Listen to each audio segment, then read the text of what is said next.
ఈరోజు మీకు ఒక ముఖ్యం చెప్తాను. దేవుడు మనుషులందరినీ కూడా సమానంగా క్రియేట్ చేశాడు. అంతేగాని ఒకరు స్పెషల్ అనో ఒకరు స్పెషల్ కాదనో అలా ఏమీ లేదు. ప్రతి ఒక్కరిని సమానంగా క్రియేట్ చేశాడు. ప్రతి ఒక్కరికి అందరికీ న్యాయం చేయడం కోసం, అందరినీ స్వర్గానికి తీసుకెళ్ళడం కోసం ఆయన ఉన్నాడు.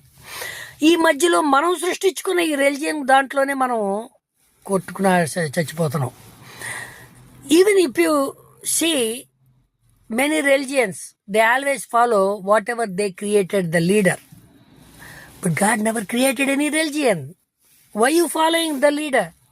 You follow God only. దేవుడు మిమ్మల్ని ఇది చేయండి అది చేయండి చెప్పలా.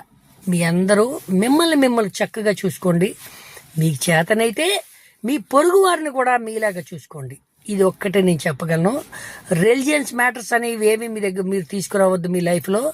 మనకున్నది ఒకే ఒక జీవితం అండి, చిన్న జీవితం. చక్కగా హ్యాపీగా ఉండండి, హ్యాపీగా గడపండి.